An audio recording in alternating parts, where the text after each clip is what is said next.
आज भी कुछ पॉलिटिकल लीडर जो हैं वो जेलों में बंद हैं। कि जो कश्मीर के अलगाववादी लीडरों को अभी भी जेल में रखा गया है, कांग्रेस पार्टी उसका समर्थन करती है और कहती है कि उनको बाहर निकाला जाए। कल ही गवर्नर साहब बोल रहे थे कि इतने लोग हमारे पॉलिटिकल अभी भी अंदर हैं। जम्मू से भी हैं। जम्मू से तो नहीं है लेकिन कश्मीर से हैं। जिनको अंदर रखा है इस समय, उन्होंने कुछ ना कुछ तो ऐसा किया होगा ना, उसी वजह से उनको अंदर रखा। देखिए, पॉलिटिकल लीडर को आप अंदर नहीं रख सकते, आप उनकी आवाज नहीं दबा सकते, आप उनकी आवाज नहीं दबा सकते। अलगाववादी हैं, ये भी पॉलिटिकल लीडर मानते हैं आप इनको? अलगाववाद जो है उसके साथ सख्ती से पेश आना आप इन्हें पॉलिटिकल लीडर मानते हैं कि नहीं? जो सॉफ्ट बात करेगा हम उसको पॉलिटिकल, मतलब अलगाववादियों को आप पॉलिटिकल लीडर मानते हैं? बिल्कुल जो सॉफ्ट बात करेगा, बिल्कुल जो सॉफ्ट बात करेगा, जो जिन लोगों को सलाखों के पीछे डाला गया वो देश को इमरजेंसी का याद दिलाती है। अब जैसे इंदिरा गांधी के समय में इमरजेंसी लगी थी, वैसी इमरजेंसी आप कह रहे हैं 370 के टाइम पे आपके हिसाब से? मेरा प्रश्न आपसे ही है कि आप ये बताइए कि 370 हटाने की आवश्यकता क्या थी? 255 घटनाएं हुई हैं पिछले साल में, और 2019 की अगर बात करें तो 2000 घटनाएं हुई हैं। 2016 की बात करें तो 2500 घटनाएं हुई हैं। तो पत्थरबाजी 2500 से नीचे गिर के अगर 255 पर आ गई है तो ये आपको एक बड़ा फायदा नहीं दिखाई कि सीएजी की रिपोर्ट में ये आया है कि पिछले 10 वर्षों से सबसे ज्यादा आतंकवाद अगर कश्मीर में हुआ तो बीजेपी की गवर्नमेंट में हुआ। 255 घटनाएं। ये दावा कर रही है कि पत्थरबाजी की घटनाएं बंद हो गई हैं। बंद इस कारण से हो गई है कि कोविड के चलते यहाँ पे डिजास्टर मैनेजमेंट लगा हुआ है, 6 लोगों से ऊपर लोग नहीं इकट्ठे हो सकते, उसकी वजह से ये कमी आई है।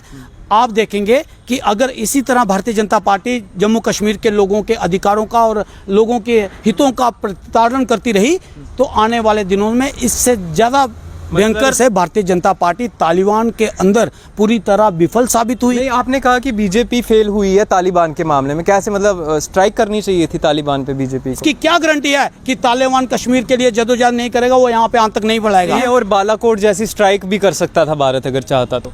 बिल्कुल प्रधानमंत्री को चाहिए, प्रधानमंत्री दिखाएं कि तालिबान जैसे संगठन के ऊपर कार्रवाई क्यों नहीं की? जिस समय उड़ी सर्जिकल स्ट्राइक हुई थी और बालाकोट स्ट्राइक हुई थी, मतलब आप उस चीज को आज एग्री कर रहे हैं कि वो स्ट्राइक उस समय हुई थी, मानते हैं आप? मैं मान नहीं रहा हूँ, ये प्रधानमंत्री जी क्लेम करते हैं। मैं मान नहीं रहा हूँ, ये प्रधानमंत्री जी क्लेम करते हैं। आपने कहा कि जैसी स्ट्राइक वहाँ हुई थी वैसी अफगानिस्तान में होनी चाहिए थी। देखिए, अब मैं फर्क बताता हूँ। बाइडेन ने ओपनली कहा कि हमने स्ट्राइक की और उसने दर्शाया। क्या आप मुझे 2 से 3 ही उपलब्धियां गिनवा सकते हैं जो 2010 से 2014 तक कांग्रेस पार्टी ने की हो?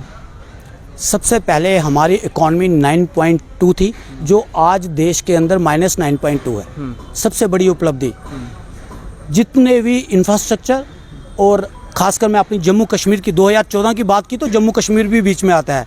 डिग्री कॉलेजेस हर डिस्ट्रिक्ट के अंदर, medical college, super speciality. Make in India पूरी तरह से फेल। आज 75% इंडस्ट्री बंद पड़ी है। नेटवर्क चल रहा है, देखिए जरा। चल रहा है 4G 2G में मिल रहा है? नहीं जी, 4G चल रहा है। फिर आप चेक कराइएगा।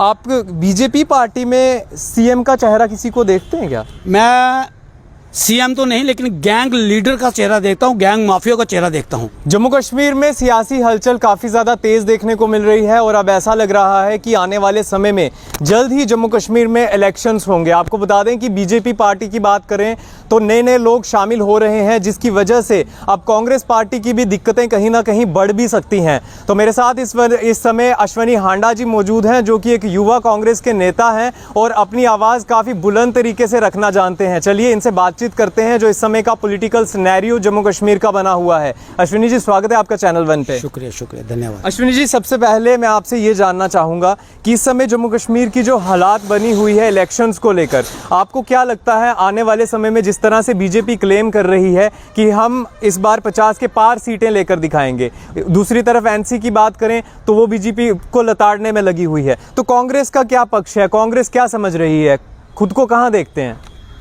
पहले तो मैं ये मानता हूँ कि चुनाव होंगे। प्रश्न तो ये है सबसे बड़ा, क्योंकि प्रधानमंत्री कहते कुछ हैं, करते कुछ हैं और समझाते कुछ हैं। पहले प्रधानमंत्री जी इस पे साफ बताएं कि इलेक्शन आखिर होंगे कब।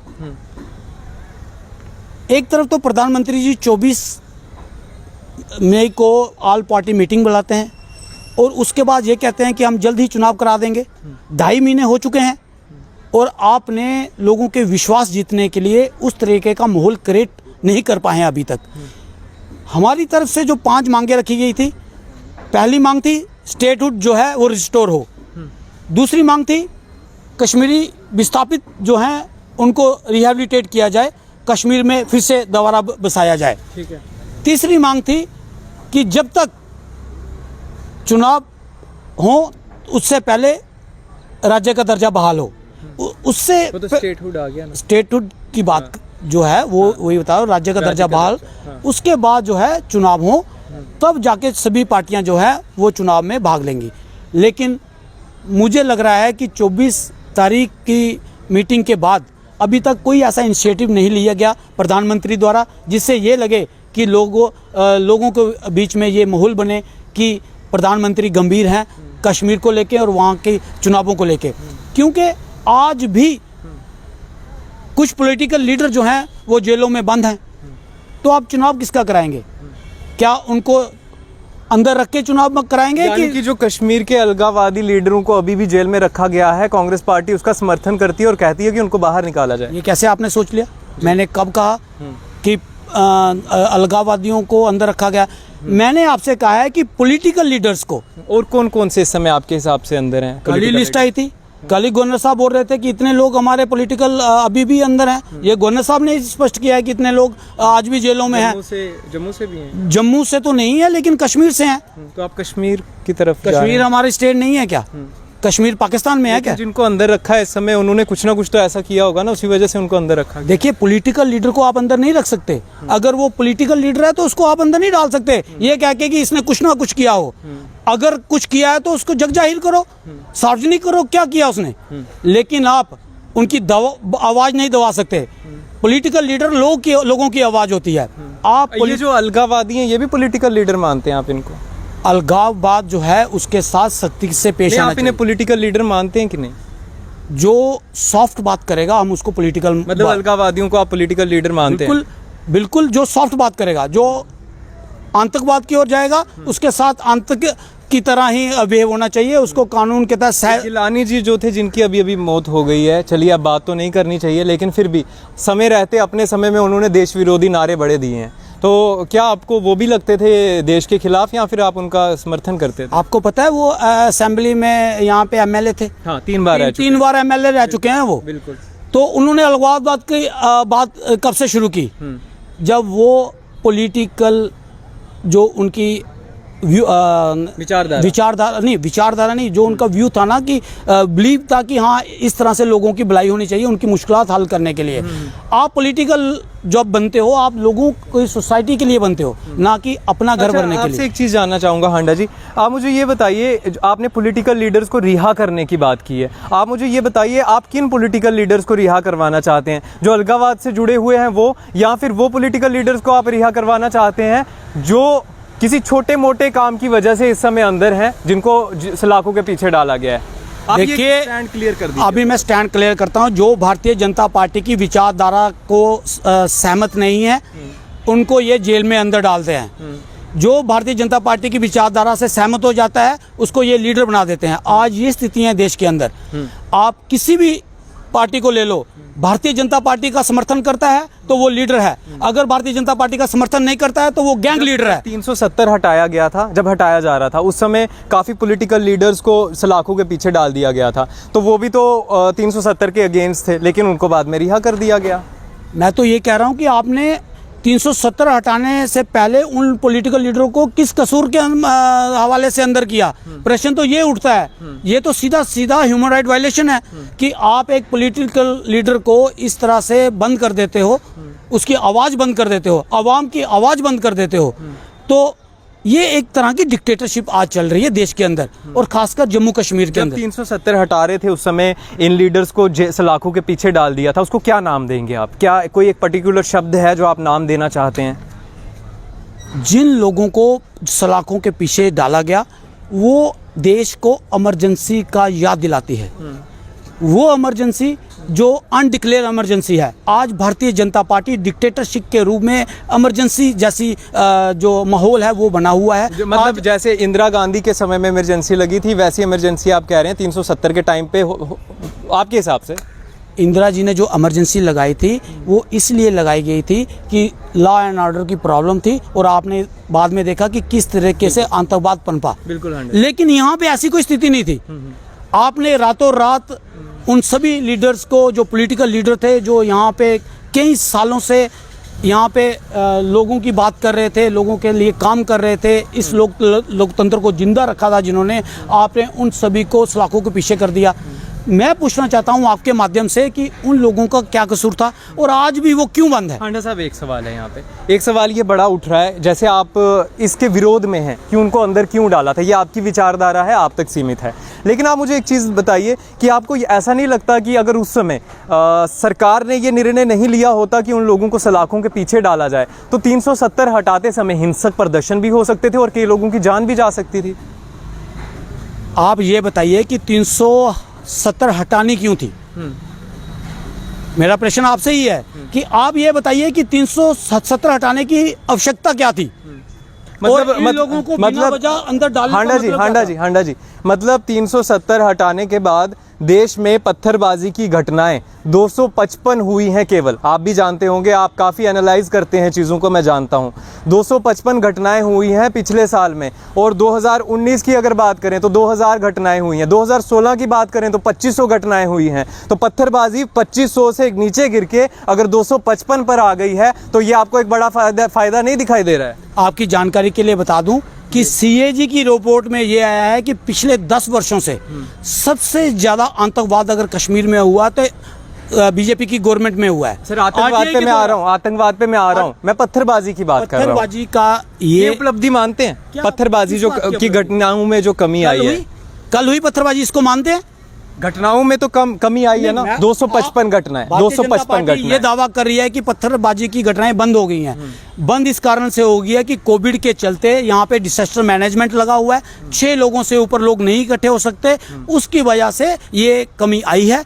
आप देखेंगे कि अगर इसी तरह भारतीय जनता पार्टी जम्मू कश्मीर के लोगों के अधिकारों का और लोगों के हितों का प्रतिपादन करती रही तो आने वाले दिनों में इससे ज्यादा भयंकर, मतलब कि अगर कोविड चला जाता है तो आपके कहने का मतलब है कि जो पत्थरबाजी पहले होती थी उससे ज्यादा भी देखने को मिल सकती है? हाँ, मैं से भारतीय जनता पार्टी तालिबान के अंदर पूरी तरह विफल साबित हुई है। आज भी गुड टेररिज्म और बैड टेररिज्म में आप प्रधानमंत्री कह नहीं पा रहे हैं कि कौन सा टेररिज्म। तालिबान में भारतीय जनता पार्टी किस एंगल से विफल हुई है, वो जरा आप एक्सप्लेन करेंगे मुझे? तालिबान ने हमेशा हमारे यहाँ पे आईएसआई और अलकायदा ने हमले किए, मानते हैं इस बात को? अलकायदा का समर्थन कौन करता है? तालिबान कर रहा है। उसने उसको बोला है कि हम कश्मीर के लिए भी जदोजहद करेंगे और जिहाद करेंगे कहा, तो आप इसको नहीं जोड़ के देखेंगे? नहीं, आपने कहा कि बीजेपी फेल हुई है तालिबान के मामले में, कैसे? मतलब स्ट्राइक करनी चाहिए थी तालिबान पे बीजेपी को, मतलब क्या करना चाहिए? आपने हजारों करोड़ों रुपए का इन्वेस्टमेंट किया तालिबान के अंदर, अफगानिस्तान के अंदर। अफगानिस्तान किसके कहने पे किया? कौन सी स्ट्रेटेजी थी? अगर वो पैसा बर्बाद हुआ है तो पैसा किसका था?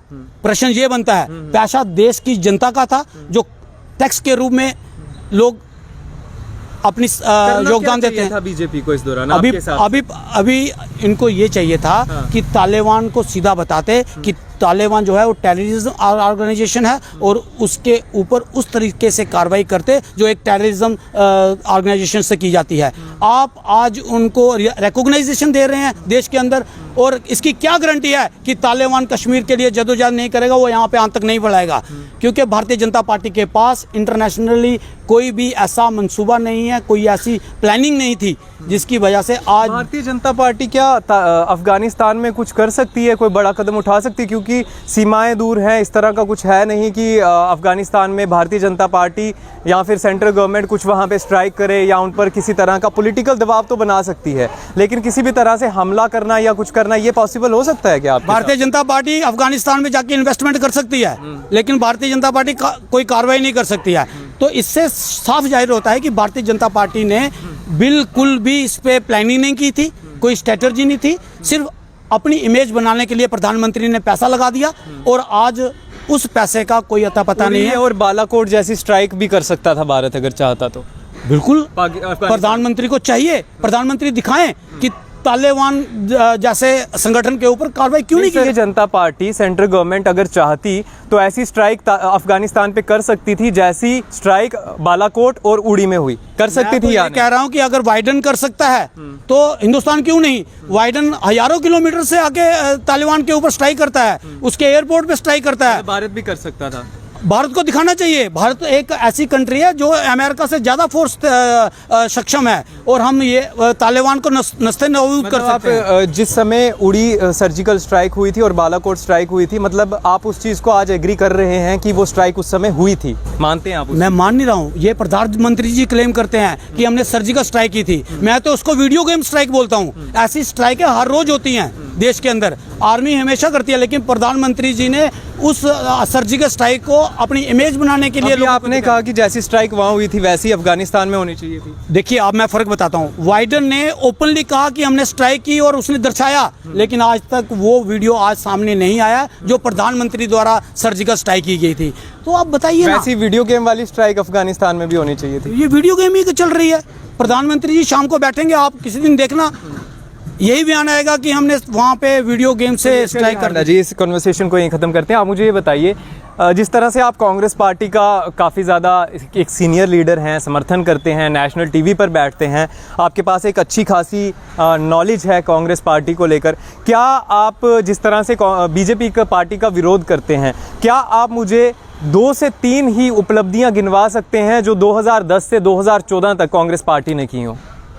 सबसे पहले हमारी इकॉनमी 9.2 थी, जो आज देश के अंदर -9.2 है। सबसे बड़ी उपलब्धि।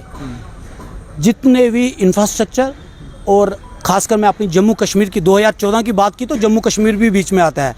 डिग्री कॉलेजेस हर डिस्ट्रिक्ट के अंदर, मेडिकल कॉलेज, सुपर स्पेशलिटी, सभी तहसील के अंदर तहसीलें बनाई गई। उसके बाद जितने भी बेरोजगार युवा थे उनको कोशिश की गई कि ज़्यादा से ज़्यादा जॉब प्लेसमेंट दी जाए। और आज जिस सतह पर आप अपने आप को, हिंदुस्तान को खड़ा देखते हैं ना, ये पिछले 10 सालों से है। पूरे वर्ल्ड में रिसेशन आया, एक मेरी बात कंप्लीट करने दीजिए। पूरे वर्ल्ड में रिसेशन आया, अमेरिका जैसे कंट्री जो अपने आप को सुपर पावर कहती है, उनकी भी इकॉनमी गिर के नीचे आ गई, लेकिन हिंदुस्तान की ऐसी इकॉनमी थी जिसको वर्ल्ड ने भी माना और आज भी उसी तरह से इकॉनमी का होना चाहिए था। बहुत बढ़िया तरीके से एक्सप्लेन किया आपने। हांडा जी, 26 ऐसी योजनाएं हैं जो बीजेपी सरकार ने लाई हैं और वो एक बड़ी योजना है। उनमें से कुछ योजनाएं मैंने यहाँ पे लिखी हैं, जैसे प्रधानमंत्री किसान पेंशन योजना, make in India, skill India mission. उसके बाद 1 मिनट, 370 हटाया, ये तो उपलब्धि मानती है बीजेपी अपनी। स्वच्छ भारत अभियान, अब पीओके लेने की भी तैयारी, ऐसा कहा जाता है। लेकिन पहले बताइए, जो 26 ये योजनाएं लाई गई थी सरकार की ओर से, ऐसी कोई योजना कांग्रेस के टाइम में इतनी बड़े स्तर पर योजनाएं क्यों लॉन्च नहीं की गई थी? ये सारी फेल की फेल है। आप बताओ इसमें कौन सी इंप्लीमेंट हुई है? मेक इन इंडिया पूरी तरह से फेल। आज 75% इंडस्ट्री बंद पड़ी है, जिसको माइक्रो स्मॉल इंडस्ट्री बोलते हैं, वो सारी की सारी बंद पड़ी है। और उसमें 75% जो लोग हैं वो बेरोजगार हुए हैं। जो स्किल मैन पावर है हमारे पास, वो बेरोजगारी से ग्रस्त है। और आपने दूसरी बात की मेक इन इंडिया की। मेक इन इंडिया जिस तरीके से बब्बर शेर दिखाया गया था, उसकी हालत आप देख रहे हैं। आपने कहा था कि हम वर्ल्ड को जो है वो मैन पावर सप्लाई करें। आपकी नज़र में डिजिटल आपका नेटवर्क चल रहा है, देखिए जरा। चल रहा है जनाब। 4G 2G में मिल रहा है। नहीं जी, 4G चल रहा है। फिर आप चेक कराइएगा, फिर उसका एक निरीक्षण कराइए कि वाकई ये आपको स्पीड मिल रही है। जिस तरह से जियो लाया गया और अब फ्री कॉलिंग की फैसिलिटी मिलती है, हर जगह डिजिटल पेमेंट्स ली जा रही हैं, लेन देन हो रहा है डिजिटली, है ना। हालांकि ये तो टेक्नोलॉजी के साथ साथ ही बढ़ेगा, इसमें मैं ये चीज़ नहीं कह रहा हूँ कि कांग्रेस ने उस समय क्यों नहीं इतनी फास्ट टेक्नोलॉजी कर दी। लेकिन आप ये मानते नहीं है कि थोड़ा सा डिजिटल भारत हुआ है? ज़्यादा नहीं भी हुआ होगा, थोड़ा सा तो हुआ होगा। कितने लोग डिजिटल यूज़ कर रहे हैं ये बताएंगे? आपने अकाउंट खुलाए जीरो पेमेंट वाले, जीरो बैलेंस वाले अकाउंट खुलाए, आज हालत क्या है? सारे अकाउंट बंद है। आपने ये कहा था कि उन जीरो अकाउंट वाले बैलेंस में हम 15 लाख डालेंगे, 15 लाख मिल गए लोगों को। आपने लोगों को गुमराह किया कि हम डिजिटल इंडिया बनाएंगे। आज बताइए कि कितनी सिटी आपकी डिजिटल हुई, कितनी स्मार्ट सिटी बनी? 100 सिटी का वादा किया था भारतीय जनता पार्टी ने 2014 में। आज कितना है? 2021। और एक सिटी ये नहीं बना पाए हैं, सिर्फ साइन बोर्ड लगाने के अलावा। एक स्मार्ट सिटी के अंदर पावर जो है वो जिसको बिजली बोलते हैं हम, वो 24 घंटे उपलब्ध होनी चाहिए, फिर जाके स्मार्ट सिटी की वो अपना जो उसके नॉर्म्स हैं उसको पूरा करते हैं। बचते हैं काफी ज्यादा। जम्मू क्या पूरे हिंदुस्तान में कट है। आपने कितने पावर प्लांट पे काम किया, आपने तो उनका निजीकरण करने का ठान ली है। आज ONGC जितने भी आपके प्रोजेक्ट हैं बिजली के सारे बंद, निजीकरण हो रहा है उसका। ठीक है हांडा जी। आप बनाने के बजाय आपको उसको आप सेल करने में लगे हैं। आपने जो ये दिखाई ना, वो सब फेल की फेल है। अगर कोई एक भी सही है तो मुझे आप उसका नाम बताएं। हांडा जी, ज़्यादा समय आपका मैं नहीं लूँगा क्योंकि काफ़ी समय हो गया इंटरव्यू करते हुए। एक आखिरी सवाल है मेरा आपसे। आप अगर बीजेपी जैसे कहती है कि CM हमारा होगा, ऑनेस्टी के साथ आंसर दीजिएगा, आप बीजेपी पार्टी में CM का चेहरा किसी को देखते हैं क्या? मैं CM तो नहीं, लेकिन गैंग लीडर का चेहरा देखता हूँ, गैंग माफिया का चेहरा देखता हूँ। भारतीय जनता पार्टी के क्लेम करते हैं। आपको बताया जा रहा है कि वो रैना साहब की तो आपके सामने ही है, जिस तरीके से की भाषा का वो प्रयोग करते हैं, जिस तरीके से घृणा फैला रहे हैं पूरे हिंदुस्तान के अंदर, उनके ऊपर मैं कमेंट नहीं करना चाहूँगा, क्योंकि वो उस पब्लिक डोमेन में इस तरीके की भाषा का प्रयोग जो है वो किसी भी नैतिकता के खिलाफ है। हांडा जी, शुक्रिया अपना समय देने के लिए। शुक्रिया, धन्यवाद। हांडा जी हमारे साथ इस समय मौजूद थे। काफ़ी गहराई से नॉलेज रखते हैं और पॉलिटिक्स को काफ़ी बेहतर तरीके से एनालाइज करते हैं। कांग्रेस पार्टी से ताल्लुक़ रखते हैं और सरकार की नीतियों से, सरकार की पॉलिसी से, सरकार की डेवलपमेंट्स को लेकर काफ़ी ज़्यादा अगेंस्ट नज़र आ रहे हैं। और इनका कहना है कि सरकार की कोई भी उपलब्धि अभी तक वैसी नहीं हुई है जो इनको उपलब्धि नज़र आती हो। कैमरा के उस ओर मेरा साथ दे रहे हैं अश्वनी कुमार। देखते रहिए चैनल 1।